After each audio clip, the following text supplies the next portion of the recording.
The information shared in this episode is based on personal experiences and is not intended as medical or professional advice. If you have questions about neurodivergence or any related topics, please consult a doctor or specialist for professional guidance.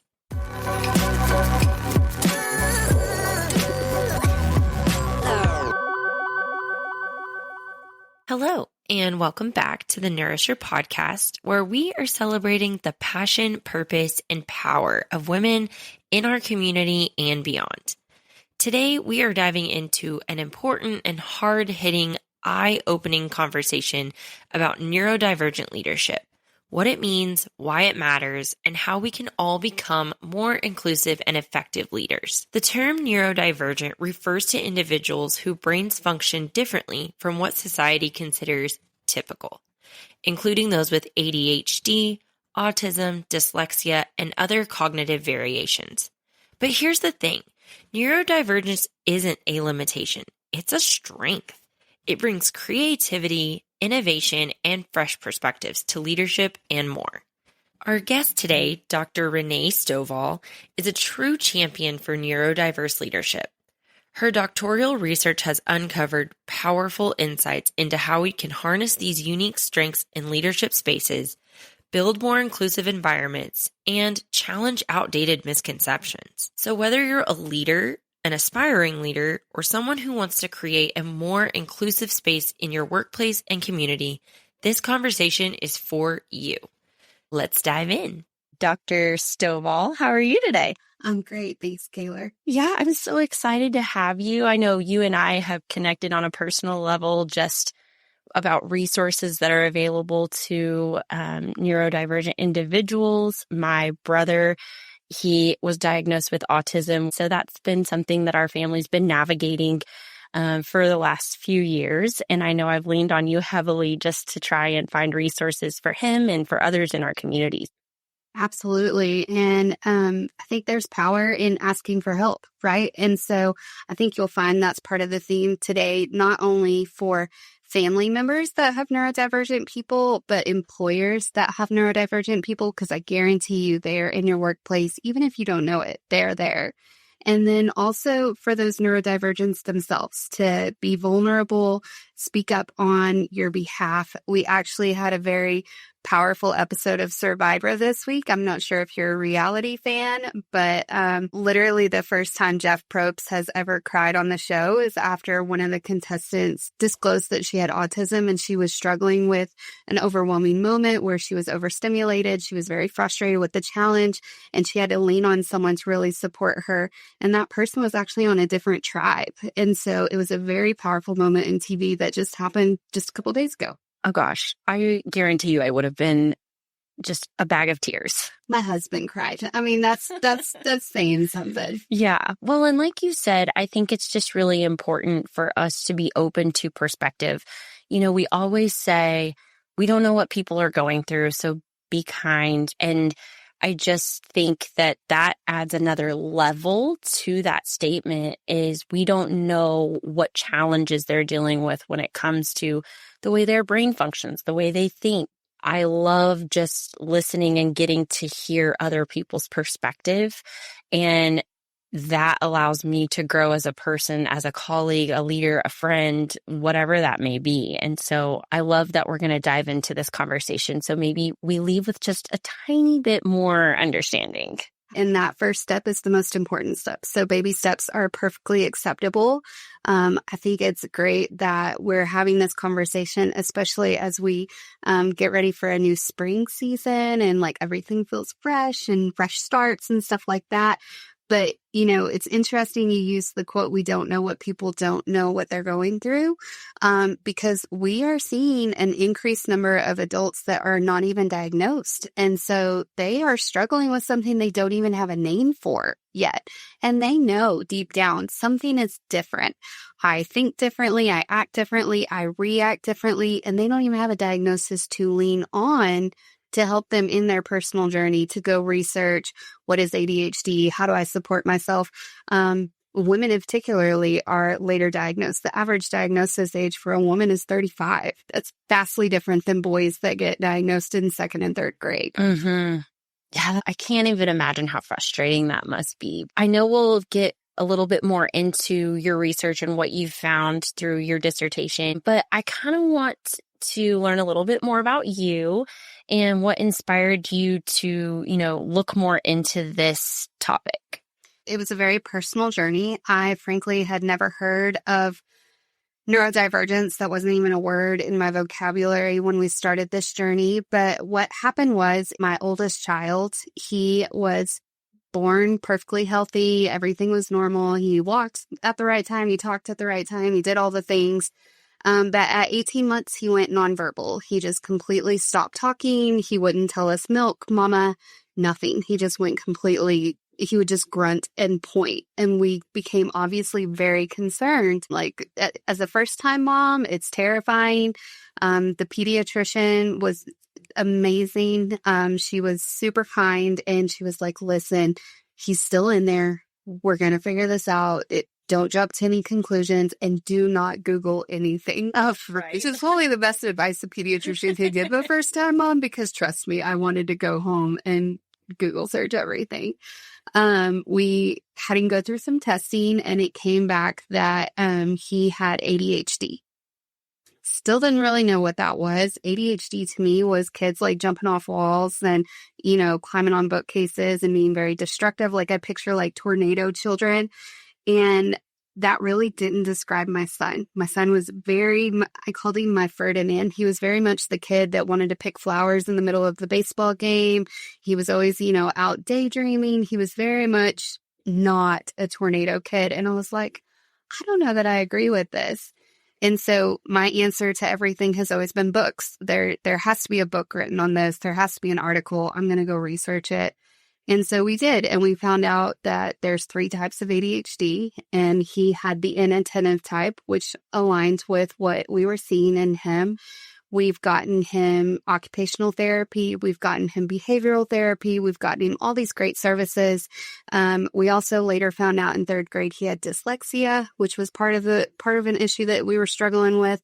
It took about another 18 months for him to regain his full vocabulary again. So we went from 18 months to 36 with pretty much no words. Yeah. So that set him up for a speech delay. Speech delay sets him up for a reading delay. So school was really hard. There was lots of bullies. There was lots of kids that made fun of him, because even when he did start talking, it was a little garbled. By getting him diagnosed, his little brother was automatically kind of moved to the front for testing, because it's hereditary. It does run in families. And it came out that my little one has dyslexia, but no ADHD. All right, well, now we have 2 neurodivergents in our household. And so I just kept researching and researching and researching. And the more I read, I was like, some of this kind of checks out for me. I kind of understand. And yeah, I've done that. And, I've struggled with this. And so it caused me to go and pursue a diagnosis. And so I was diagnosed with ADHD, which is autism ADHD, but I wasn't diagnosed until 33. Mm-hmm. So I went 33 years not knowing why I felt like an alien on this planet, why it was so hard for me, particularly in social situations, to walk up into a group and just, jump into the conversation. And we realized that there are all these unwritten social rules that other people just get because they learned it. But for me in particular, a lot of my communication skills didn't come until college. I had to take communication classes as part of my bachelor's and master's degree, and I needed someone to sit down and explain to me communication on a theory level, where it was like, if you want to influence somebody, these are some ways you do that. If you want to negotiate, this is some things. I needed it in black and white text to really understand what I was doing in the world. And a perfect example is when I bought my first car, I paid sticker price. I didn't even question it. I was just like, that's the price. Here's my checkbook. Have a good day.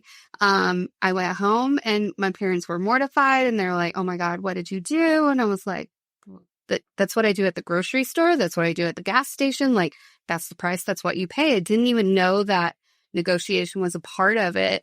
So that's an example of how we don't know what we don't know. Exactly. Well, and then you touched on that social piece of it, but I think not being able to process other people's emotions who are standing right in front of you. I know that's something that we deal with in our family. My sister and I can tell when we're irritated with one another, or if we're down in the dumps and we're not necessarily crying, but we can tell something's wrong. And that is our sign to ask if you're okay, to do something to cheer you up. And so I know for us and our family, we've really struggled with trying to get emotion across, where it's like, I'm sad, so I need a moment, or I'm crying because, and it almost needs the explanation. You're crying because why? The answer cannot just be, I don't know, I'm just sad today. That doesn't make a lot of sense. It doesn't. And so if you flip that script and you try to put yourself in your brother's shoes, I'm imagining that he's much like me, where it's very black and white, and it's, you're crying, so there must have been a reason. You fell, you hurt yourself, your boyfriend broke up with you. There has to be an explanation. We are very logical, pattern solving, problem solving people. And so we want to fix it. And the problem with a lot of those emotions is that a lot of times there's nothing to fix. Right. It's going to be time and a process. And so we don't always understand that. And living in a house where 3 out of 4 people are neurospicy, which is my fun little word for what we're dealing with, I can only imagine how my husband navigates all of us, because we are very stone-faced. I could have the greatest day and nobody's going to know it. I could have the worst day and nobody's going to know it. I'm just very flat with my facial features. It's affectionately called RBF. That's just my face. I'm not very expressive with my emotions. And you're trained after so many years of being different that you don't want to burden other people. And so you stop talking about what your experience is because others don't get it, or they make you feel bad about it.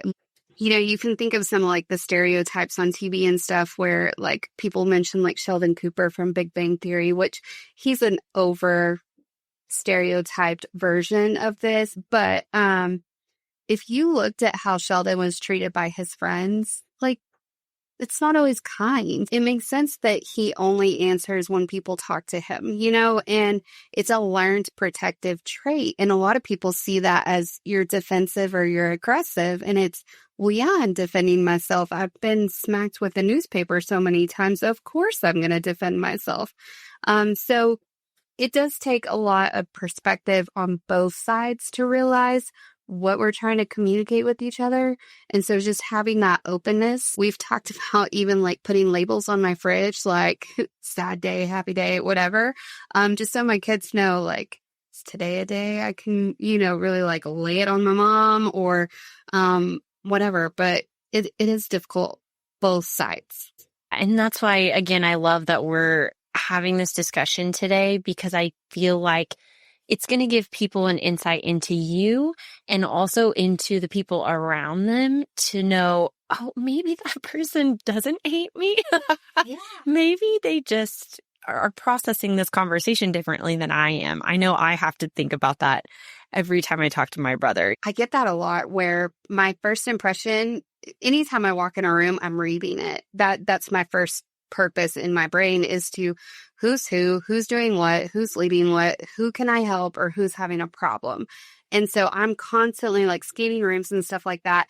I'm not one to just immediately jump at a table and be like, oh, I'm going to sit with you. I'm waiting for someone to give me permission to sit at the table. And I've been in rooms where if I didn't get invited to the table, I will stand against the wall, just because that social construct terrifies me. And the idea of sitting at a table and somebody oh, I saved that seat for someone. I'm I don't want to ever go through that, because it feels rejection, but it's amplified with us. And so a lot of people will be like, oh my God, you're so nice now, but I thought you hated me before. And I'm nope, that's just my face. That's just my face. It's nothing against you. It's nothing against anyone else. I wish I could fix it and change it, but that's just it. It's just very much scanning the room. What's the situation? Yeah. And I'm sure going through it personally is one thing, but then your experience almost wanting to help your children through what they will go through in the future. I'm sure that was a huge motivating factor for why you decided to kind of look into this further. Absolutely. So when I was younger, I was in the gifted and talented program, and that's pretty typical streamline with women that are later finding out that they're neurospicy. But I remember that label being put on me and automatically feeling kind of ostracized from other students in the classroom. And it wasn't that I felt like I was better than, but it was definitely a separator, right? And so when we were learning about my oldest son, I was very clear with my husband. I was like, however we discuss this with him is going to be the voice in his brain forever. Yeah. So if I'm talking to my friend and crying and, oh my gosh, we just got this devastating diagnosis, I don't know what we're going to do. I'm the mom. I have to know what to do, because if I'm freaking out, he's definitely freaking out. And so we actually threw him a little surprise party. We got him a cake. We told him, oh my gosh, we've got the best news ever. And he was about 3.5 when we got the actual diagnosis. And we did this whole thing and we're like, buddy, oh my gosh, you're a superhero. And he, of course, at that age was like, what? I was like, your big, beautiful brain is so special that the doctors don't even know what to do with you. So we're going to go see lots of doctors. We're going to figure out what it is. They're going to study your brain like they study Captain America. And we celebrated it. We made him feel so special. Every appointment, he'd be like, are they going to study my brain? And I'm like, yes, they are. And they can't wait to meet you. And it took a lot of the fear out for him, but it also took a lot of the pressure off of us because we were freaking out. We did not know what that next appointment was going to say. You've heard of people being told that their children won't ever work or they won't ever live independently. We had no idea what level we were working with then. Fortunately for us, we found some magic method that worked for him. We're so proud of him. He's actually 17 this year and he's graduating a year early. He's already got college plans. He's already knows what he wants to be when he grows up. And so we had a very positive outcome by trying to take as positive of approach as possible to his therapies and his treatment. Oh my gosh, you almost made me cry because just for anyone in general, anyone as a human, the way we talk about things, it matters so much. And I know one of my fears and one of the things that has always just hurt my soul is to think about the way that people view my brother, or to think of the struggles that he will go through because of his differences.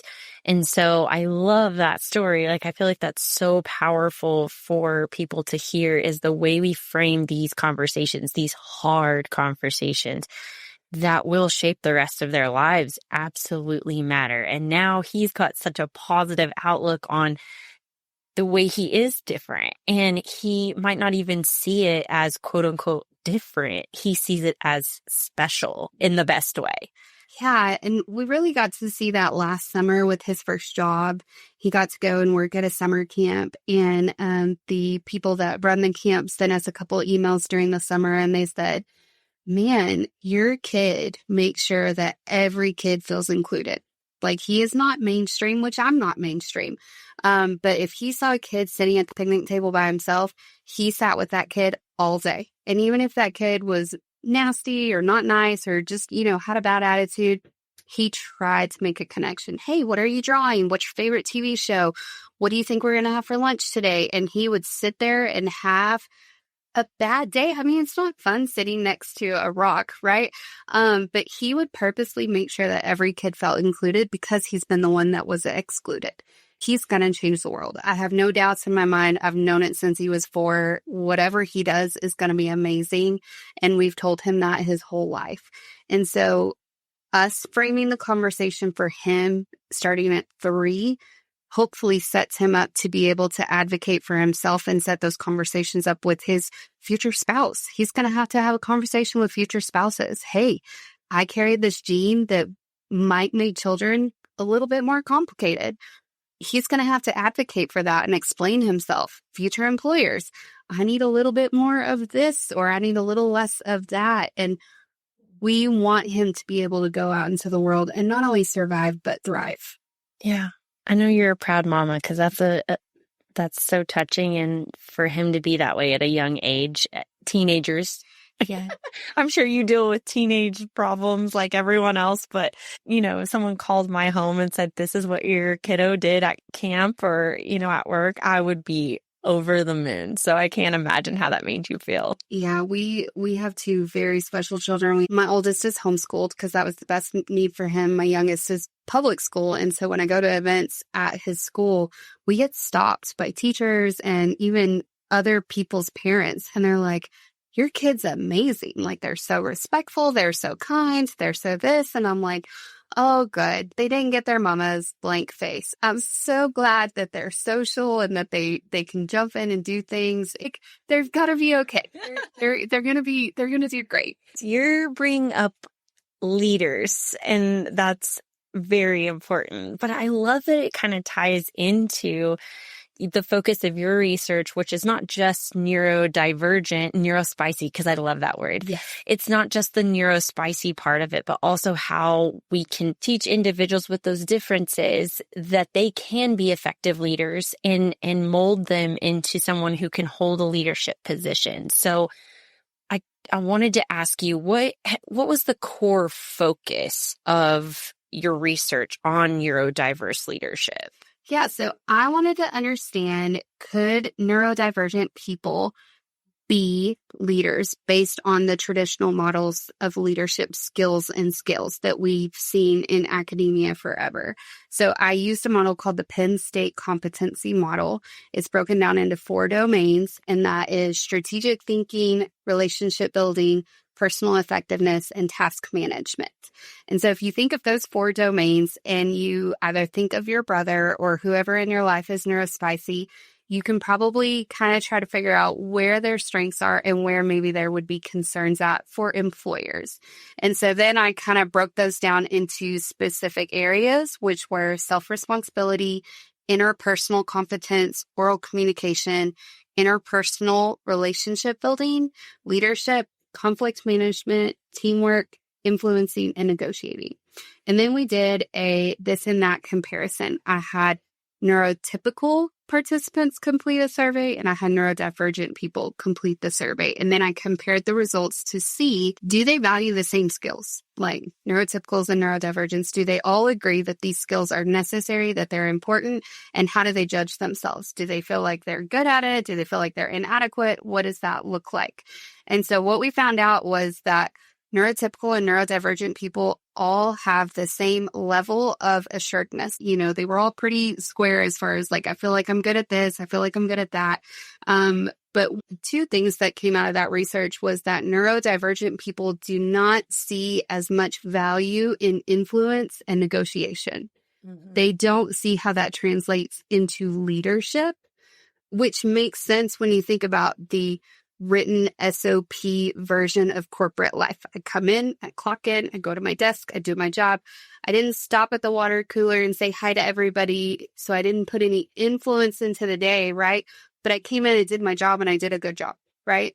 And so we really had to look at influence and negotiation as far as how can we develop that skill in younger people that are struggling with their neurodivergent, but also how can we coach it in the workplace. Mm-hmm. We know that neurodivergent individuals typically on average make about 25% less per employee match for match. So if you have a neurodivergent with an associate's degree compared to a neurotypical, on average, they're going to make 25% less. Because they can't negotiate their promotions and their starting pay. And, well, I bring this extra thing to the table, so I should get compensated for that. Not that they can't, but that they typically won't. You said my hourly pay is this, my hourly pay is that. Goes right to the car example. Right. You said this was the range. I'm within that range. It is what it is. And so their annual earning opportunity over their lifetime is greatly diminished based on just their starting pay at their first job. Wow. That would not have ever occurred to me. Same. Because that's why we do the research. Yeah. And I mean, I have not looked into whether or not I have any kind of neurospicy differences or anything like that, but I know how scared I am to like talk to people about I think I need a raise, you know?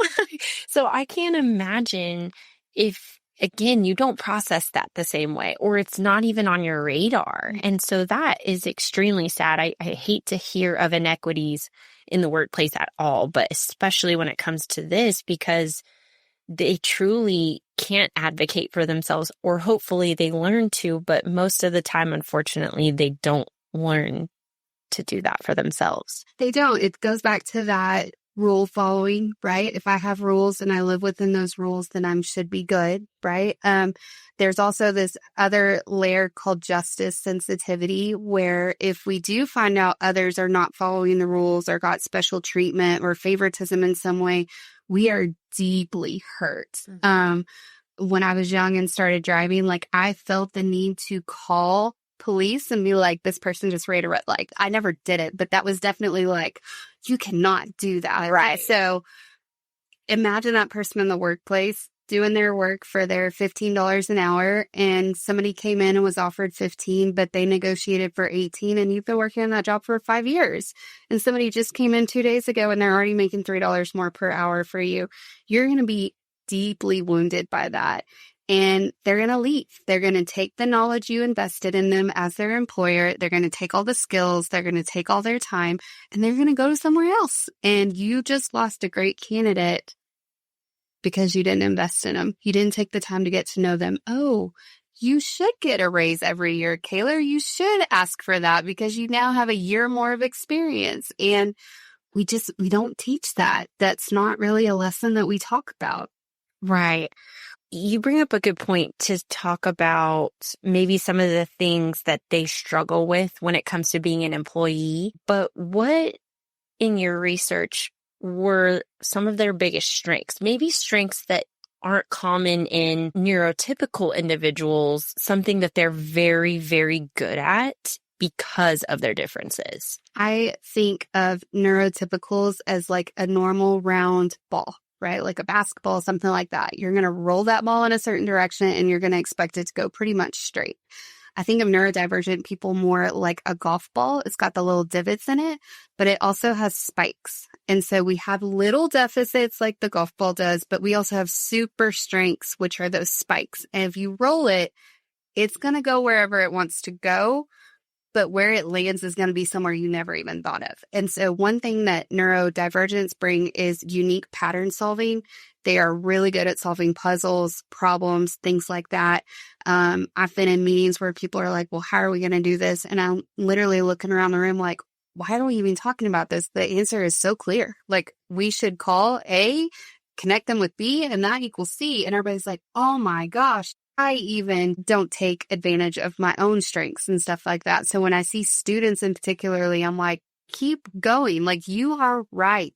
Have that, self-confidence, which is really hard, but they are so super powered when it comes to analytics, logic, reasoning. If you want a very black and white logical thought process, that's their jam.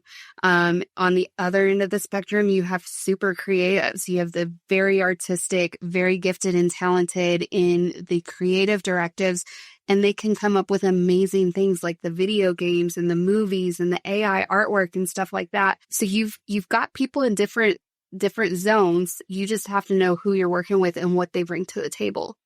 Yeah, absolutely. So I guess as a question, are we seeing more and more leadership within the workplace, within that group of neurodivergent individuals? We are. So one of the most famous ones right now is Richard Branson with Virgin. He is well known and a big advocate for his dyslexia. And he actually started a dyslexia university last year. And it was specifically attracting teachers and educators to help form dyslexic-based education and curriculum. Elon Musk is well known to be on the autism spectrum. He has shared that before. Simone Biles has shared her struggles and journey with ADHD. Michael Phelps is known for ADHD. So there is leadership capability, but it really does take someone seeing that in them and encouraging it to bring out the best in them. And I think that's true for everybody. They just have a little bit more barriers that are in front of them, and they need just a little bit more coaching to help them get across the finish line. But once they're there, I mean, Michael Phelps, Simone Biles, they're two of the greatest Olympic athletes of all time. Exactly. Well, and it takes, like you said, it takes someone believing in us and someone giving us an opportunity to even take a step forward into a leadership position. And so when they are allowed to believe that their strengths truly are strengths instead of differences, like they use that and they hone in on it, then they might catapult themselves into a leadership position. Absolutely. But then I think on the other side of that, I start to wonder, how does that present once they are a leader? So what are some common myths or misconceptions about maybe our leaders who might be facing those challenges as well? Some misconceptions about neurodivergent leaders would be that they have no social skills. This is definitely a myth that needs to be busted, because social skills in and of itself is a spectrum. Even just introvert to extrovert, how you measure their social skills, you can't even measure them. It's not apples to oranges. And so we need to get over this. There is a right way to be a leader. There's not. There's not a single model that works for everybody. You could take someone with proven leadership experience, such as like Winston Churchill, move him from one company to a different company, and he might fall on his face. He was one of the world's most well-known leaders. He's still talked about today. But put him in a different company, put him in a different country where there's cultural differences, and he could absolutely fall flat on his face. Mm-hmm. So we need to get away from this idea that there's a box, because there is no box. We know better. Another misconception would be that they are very into micromanaging, where they only thrive off of lists, or, they're very rigid as far as like, I only check my email between 8 and 9. Everybody has their own work style too. You were describing off camera that you like to go to different places. You like to get out of your office. It helps your creative thinking. I'm the type of person that I sit at the same desk. I do the same thing every Monday. I have the same routine, and I get my job done. When I'm out and about, I'm overstimulated. I can't really like sit and process. I see people coming into a coffee shop, and I want to look and I want to listen, and they've got music playing, and there's a chair that crashed, and I get very little work done when I'm in that environment. And so we're already different. We just need to accept the fact that everybody is different. And there was a phrase that I learned in high school, and it was not better, not worse, just different. And that's it. That's it for every recipe, for every relationship I've ever had. You're not better. I'm not worse. We're just different. That's it. It's a perfect way to describe just us as humans. We're not all meant to be the same. Like, we're dealing with different things in life. We're dealing with different brain functions. We're dealing with different physical capabilities. And so I think I'm going to take that with me. Yeah. And anytime someone disagrees, I'm going to say the exact same thing you just said to me. Yes. And you can even use it with your brother. If he's struggling to understand your emotions, you can be like, hey, I'm not better. I'm not worse. I'm just different. Yeah. Because sometimes he's very hell-bent on being correct. Yes, we do look to be correct. Because logically, we have evidence that proves we're correct, right? And I saw this graphic one time, and it was like somebody was looking at a floating pyramid. Well, people on the side all saw triangles, but there was a person laying underneath it, and they saw a square. Right. And so these 4 people are like, triangle, triangle, triangle. And the person on the bottom is like, it's a square. What are y'all talking about? And it's all perception. All perception. They were all right. Exactly. Well, I know, like, we'll be sitting around the dinner table and we'll just be talking about something completely random. And my brother's just silently on his phone researching the right answer. And he'll just turn his phone around and be like, actually, it was blah, blah, blah, blah. And we're like, oh, fact checker. We don't need to ever wonder if we're wrong, because he will put us in our place for sure. So when somebody tells you, Kayla, you were right, you feel good, right? Yeah. It's a dopamine hit. Okay. The same thing for him. Yeah. Particularly our ADHDers and autism people, they seek dopamine.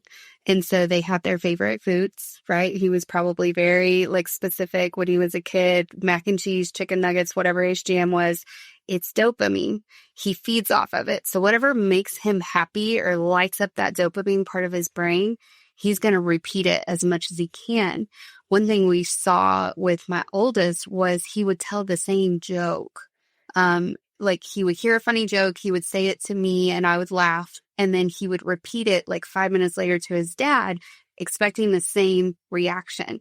And then he would tell it to his uncle and his brother and his cousin. And we're all in the same room. And I'm like, man, get over it. But it's a social currency. I got a laugh out of you, which makes me happy. I'm going to go get a laugh out of someone else and repeat the same process so that I can get that dopamine and I can cash it in and put it in my bank. That makes so much sense. And that kind of brings up another point for me, or I guess another question, because you've spent so much time looking into all of this and evaluating and analyzing other people's behaviors. And so I can't imagine you take in all this information and then you don't leave with, okay, this is how I'm going to apply it in my real life. So how has just your research changed the way that you interact with, let's say, your colleagues, teams, coworkers, or even your leadership? Absolutely. So for the first 3 years that I was diagnosed, I didn't tell anybody. I told my husband and that was it. There's still people in my family that don't even know that I have this diagnosis. And so for me, working in the environment that I work at, I'm very fortunate to be around a lot of hungry people that are desperate for knowledge. They are lifelong learners. And we have a population of students that need support specifically in this area. So I would have a conversation with a faculty member and they were like, man, the student just can't seem to get it together. They're late with everything. They're not getting it. Like I can't seem to break this wall. Well, did you try ABCD, right? Because I have been working and dealing with this for 15 years, whether it was ARD meetings, accommodations for my 2 kids, self-learning, what works, what doesn't work. Have you tried this? Positive reinforcement is a huge, huge motivator for neurospicy people. Why? Because it's the dopamine. When I was doing hours of research, I would reward myself with Skittles. Like if I finished a chapter, I would get some of my favorite sour Skittles and I'd be like, ooh, I got 5 Skittles. I'm so excited. I can read another chapter. But I needed that reward. And if you don't know that about yourself, you've never tried that before. You just look at this big textbook and you're like, oh, I don't want to read the next 500 pages over the next 8 weeks. And so it started with one-on-one conversations with faculty. Then it kind of branched out to what we have here called the Center for Teaching and Learning, which is really a faculty development focus where it's training teachers to be the best that we can be. We're actually currently offering a cohort for faculty members specifically on neurodivergent learners, how they can recognize them, how they can support them, what tools they can use, how they can help them in the classroom and online. And then it became conversations where I was doing presentations. I was going to conferences. I was openly talking about the fact that not only is neurodivergence present in the classroom, but it's also present in the break room. And we need to help support employees just as much as we're supporting those students, because nobody's going to relate to a dyslexic the way that I will. And I can give them a whole toolbox of help if I have that conversation and relationship with them. But if I don't feel supported in my workplace, I'm not going to stay. And then all of those students lose out on that potential relationship and that support. And we don't know what that's going to do to their future. I think the faculty and staff at Amarillo College is just outstanding. We already know that. But you guys helping each other learn these nuances, that in return further excelling these students and further investing in them to see them succeed in life and to be able to hold down a job or have difficult conversations where it could keep them from getting fired or, things like that. So I'm curious if you guys talk about specific strategies that you recommend to help them kind of navigate a traditional workplace environment. One way I help students is on the bottom of my syllabus, I have my favorite websites. So any student that signs up for my class, they get a copy of the syllabus and it has 5 things. And I'm like, go here, do this, try that. But as far as the students in the workplace, obviously I can't just pull out my 4 or 5 neurospicy ones and feel like I only want to teach you this special little lesson. Of course. But for my principles of selling class, we actually focus specifically on negotiation. And what we did this year is we redesigned the class and we based the semester project off of the Red Paperclip project. I'm not sure if you've heard of that, but it started in 2014. A guy started with a red paperclip and he went and traded up and traded up and traded up. And he eventually got to a house. And it's a whole TED Talk. There's a book about it. It's amazing and super inspiring. So I give all of my students a colored paperclip at the beginning of the semester. They have to make 10 trades. 3 of them, they can tell people what the project is. The rest, they can't. And they have to work their way up through negotiating for a trade for different things. And last semester, it's really cool to see where they all land because obviously... I was about to say, no one's coming back with a house, right? No, nobody's come back with the house, but somebody came back with a couch. Somebody had traded all the way up to a couch. Another one ended up with a $50 gift card. So they put in some work. That's pretty impressive. I mean, I wouldn't expect anyone to come back with a house, but that would be, I mean, $50 gift card is huge for a paperclip. Some of them use like Facebook Marketplace to, find or best offer situations where they could make trades for different things. And so really realizing that they do have those critical thinking skills and making them apply it in a very fun way. I am curious if we're seeing an increase in neurospicy individuals, if that's becoming more common. I've had several conversations with friends of mine who are parents.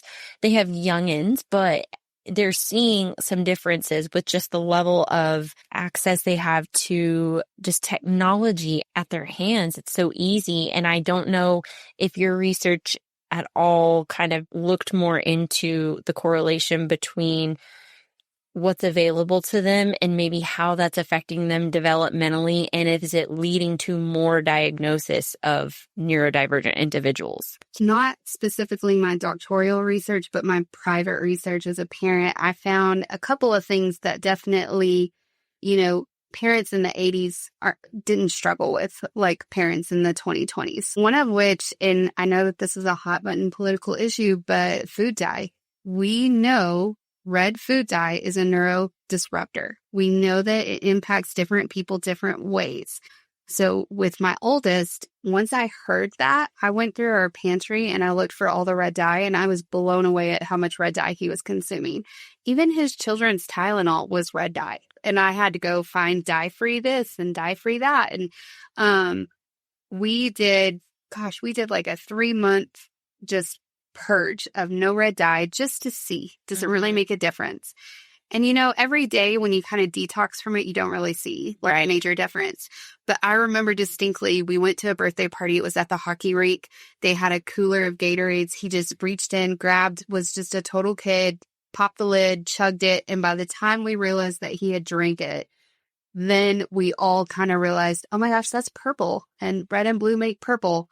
And so we waited to see what happened. And within 30 minutes, he was just off the walls. He was like jumping on ice skates. Like he was jumping and leaping, and he was like running into people. And it was just like 90 to nothing. And it took 3 days for him to come down off of that stimulant. Wow. And I was like, all right, we're done. And explaining that to a 4 or 5-year-old that they can't red dye. So we told him for the longest time, you're allergic. Just tell everybody you're allergic to red dye.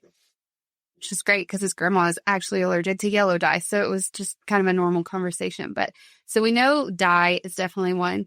If we go back to that idea of dopamine seeking, right? People that overindulge in whatever, whether it's addiction, food, TV, whatever it is, as they're developing that addiction, their threshold changes, right? So I'm going to have 1 slice of cheesecake because I love it. Oh, I really want a 2nd slice of cheesecake because I love it and it tastes so good. And then, a couple weeks of eating 2 slices of cheesecake, I can shove a 3rd cheesecake in there, right? And so your threshold for that satisfaction changes. Devices are the same way. when certain social media platforms first came out, they had the option to put like a little blocker after like 30 minutes. It would be like, hey, you've been on here for a while. You should get off. Yeah. Those don't exist anymore. Those suddenly disappeared.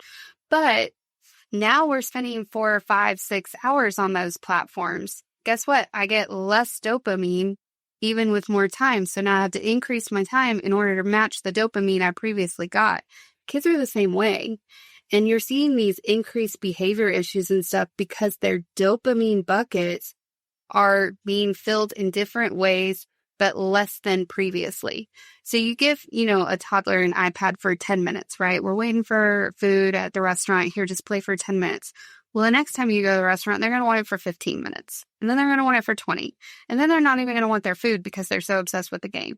And then you have teenagers that are on video games for 9 hours a day. When you're an adult, you can't be on your computer 9 hours a day playing video games. Their brain does not know any different. And you're going to see addiction level withdrawals when we put them in the workplace and we suddenly expect them to not have this addiction. And so it's not just a neurospicy thing. It's a society as a whole thing that we are creating these addictive environments and we are not supporting or weaning our kids off of it when we put them into the workplace. Mm-hmm. Yeah, I think I wanted to ask that question because I don't want people to just assume or self-diagnose because of a societal issue. Yes. Because I think there's so much that goes into doing a proper diagnosis that people really need to take seriously. So many people say, well, autism and ADHD is so common in our world now. I'm like, there's so many factors that could lead you to that conclusion, a self-diagnosed conclusion. Yes. And so there's lots of things happening. You look generationally at like my grandparents' generation when they were parents. Even if there was something going on with their kid, they wouldn't have told anybody about it, right? We know that certain historical families actually shipped children off to institutions because they didn't want to disclose their diagnosis or they didn't want to discuss it or they didn't want to deal with it. So generationally, people didn't talk about it back in the day. So you have that obstacle. You look at current society and we are more connected than ever. So things that I might talk about on my private social media will reach 200, 300 followers or whatever I have. Whereas used to, it was just happened to be the one person that you were close to or your best friend, right? But instead, we're seeing these public announcements on Facebook, Instagram. Today, we got this diagnosis. This is how we're working through it. So the information is more available to us, which makes it feel like the diagnoses have increased, when really I think it's an awareness has increased and our vulnerability to share our struggles. We've seen blogs and mommy vlogs and TikToks and things like that of people walking this journey. And so we're more exposed than we ever were before, but we're also sharing more than we ever shared before, which there is power in that. There is a great opportunity to build a tribe. And I think back to young me in my 20s having my kids, and not all of my friends were in the stage of life where they were having babies. And I didn't feel comfortable talking to them about, oh my gosh, I didn't sleep last night. I haven't brushed my teeth in 5 days. You didn't talk about those struggles then. But now I could go on TikTok and be like, oh, look, somebody else is struggling with a newborn. I'm not alone. And there's power in seeing other people.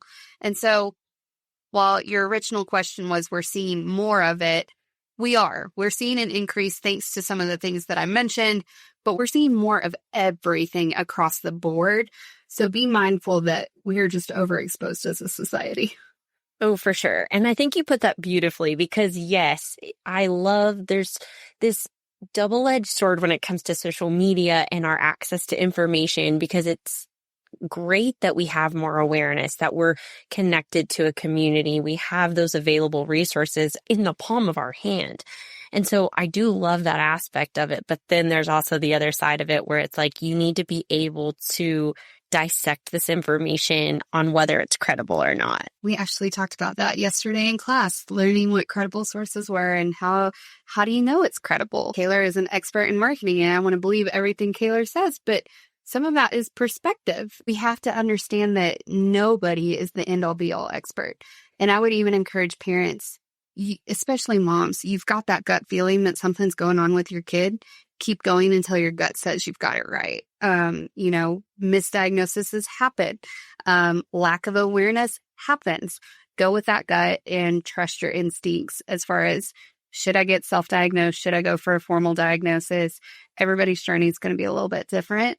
What's your end goal? If you are still in school, even at the college level, I would encourage you to get a formal diagnosis because of those accommodations that you qualify for. But then when you go into the workforce, you can also get accommodations. And so if you're comfortable where you're at and you feel successful and you found a system that works for you, maybe you just be aware that you might have some. But if you're struggling, let's get some testing. Let's figure out what's going on so that you can better prepare yourself, your tribe, your employer, your future spouse, and your kids eventually to navigate this system. What are some ways that neurotypical individuals can be more of an ally to neurospicy individuals? I think the best answer is listen. Some of the most harmful things that I've heard is, oh, well, everybody's a little neurospicy, or everybody has a little autism in them, or my cousin has a little bit of ADHD. Okay, none of that is helpful. That would be like walking up to somebody in a wheelchair and be like, well, that one time I broke my leg, and it's not the same. I've got some resources that you can look at. I think self-education is going to be great. There are so many podcasts and books out there that you can go and help yourself and educate yourself. My favorite book is called Divergent Minds, and it is by Janara. She also has a podcast. So if books aren't your thing, you can listen to her podcast.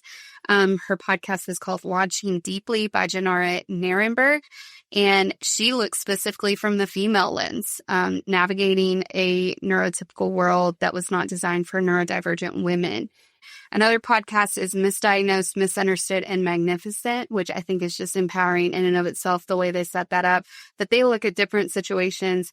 And my favorite book of all time is called Neurotribes, and it actually looks at the history of autism and neurodiversity.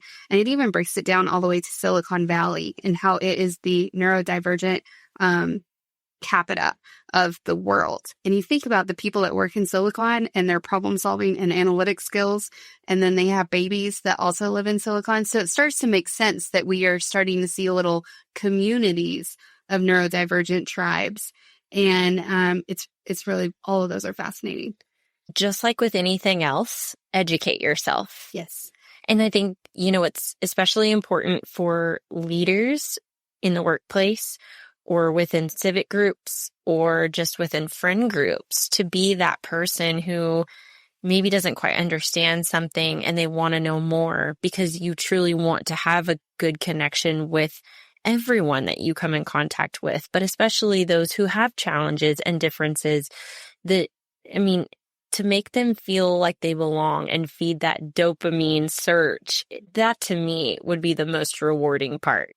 Renee, I feel like we could talk about this for hours because I'm just so invested and I'm so interested to know all the things you know. And then I could sit here and just listen to these podcasts with you and ask you more questions. But what is a way that we can kind of start advocating for neurodiversity and how to be more inclusive? If I was a neurotypical and I was working with someone I assume is neurodivergent, right? Maybe they haven't told me, but I assume that they're neurodivergent. One thing I'm going to do is I'm going to try to feed that dopamine machine. I'm going to compliment their work. I'm going to highlight their strengths. Hey, you did such a great job on that spreadsheet. That report was amazing, right? We know on average that neurodivergent individuals hear 10 times more negative statements over their lifetime than neurotypicals. You can't do that. You shouldn't do that. Stop doing that. Things like that. So those positive comments go so far with them. It's like literally hitting the lottery for them. They feel so good, fills up that dopamine cup. So I'm going to try to give as many compliments as possible. My second step would be to encourage them to self-advocate. Hey, if there's something that I can help with, let me know. Offer to kind of trade skills with them. Kayla, you're really amazing at public speaking. I'm really great at spreadsheets. Could we maybe help each other out a little bit? we don't even have to talk about deficits or, strengths versus weaknesses. I'm just asking a friend to give me some tips and tricks, just like this podcast, right? And then third, I would encourage them to know their rights. You have state and federally protected rights within the workplace. You deserve to feel safe and welcome in any employment. And if you don't know what you don't know what to go ask for. And while negotiation and influence is hard, you can be their advocate. Hey, I know that, sometimes you get overstimulated. Have you thought about loops or over the ear headphones to help block out some noise? Oh, well, I don't think they'll let me do that. Here, I'll go with you to HR to ask for that. So being that buddy for them in the workplace would absolutely go so far. Oh, those are really powerful steps. And I will absolutely apply those to my life and to the people in my life. So thank you for that. And thank you for your insight into all things neurospicy and just for opening up about your personal life as well, because that's not always easy for anyone to do. And I just appreciate you being willing to open up about your journey and how you got to be so knowledgeable about this topic. So thank you so much. Thanks for the opportunity. It's very important. And I like to wrap up the podcast with a couple of questions. We've learned a lot of things about you today, I think. But what is one thing that most people may not know about you? Yeah, so I am a former rodeo queen. A lot of people do not know that about me. I rode horses. The first time my mom put me on the back of a horse, I was 6 weeks old, supposedly. And I owned my own horse by 4th grade. I worked really hard so that I could raise money to buy my first quarter horse. And I rodeoed all through high school. It was incredibly rewarding. Cowboy culture is so deep embedded in me. I think that's part of what's guided me as a parent as far as what are our values and what are our things. Was there a specific event that you loved to do as a rodeo queen? Carrying the flag is definitely so moving. It doesn't matter how many times you do it. You always get teared up. You hear that anthem, you see the cowboys, and you're riding around the arena with the American flag or the Texas flag. And it's just like this super powerful moment. My second question is, who are 3 women that inspire you or that you look up to? You gave me these questions beforehand. And I was like, oh my gosh, the list is so big. Temple Grandin is probably one of my top ones. She is a autistic entrepreneur. She really reinvented the agricultural business with her problem solving and logistics. She created this self-hug machine when she was a kid because she recognized that she needed that pressure and she wasn't getting it. And so she developed it with couch cushions. And they actually still use that technology base for cattle chutes and things like that in the ag business. Okay. And so Temple Grandin, she's got a movie, she's got a book, she's got lots of great things. Jen Hatmaker is a Christian author, and I really appreciate her willingness to rebel against typical stereotypes. She was encouraged not to share herself being an ally for the LGBTQ and homeless communities around Austin. A lot of the churches really told her, we don't believe that. You shouldn't believe that. You were raised traditional. These are sinful. And she really took a popularity hit when she came out and was like, no, love is love and Jesus is love. And I'm going to share Jesus with anybody and everybody I can. And she didn't care what the consequences were. And I just appreciate her willingness to rebel against a very traditional system. And then lastly, it would be Audrey Hepburn. Not only was she an icon in style and fashion, but the fact that she dedicated the rest of her life to UNICEF and being an ambassador. I really appreciate those that give voice to the silent and those that can't speak for themselves. And so the fact that we still talk about her today and still watch her movies and people can be encouraged that not only was she amazingly talented and beautiful on the outside, but her heart on the inside was just as magnificent. Oh, your list is so good.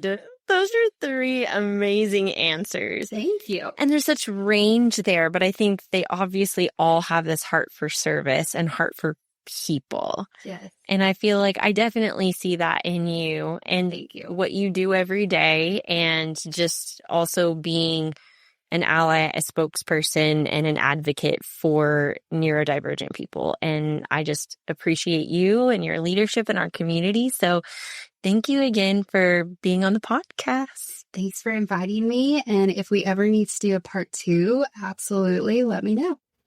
Thank you for joining us for this important conversation on neurodivergence and creating more inclusive and supportive environments for everyone. We hope that it sparked some reflection, compassion, and ultimately curiosity. If this episode resonated with you, please share it with a friend or someone who might benefit from hearing these perspectives. You can find all of the resources we mentioned in the show notes or in today's newsletter, where you can sign up at thenourisherpod.com. And as a gentle reminder, please consult a qualified professional if you have personal questions about neurodivergence, testing, or even diagnosis. As always, don't forget to subscribe, leave a review, and follow us on social media to stay connected with the Nourisher community. And until next time, stay strong, stay connected, and keep growing.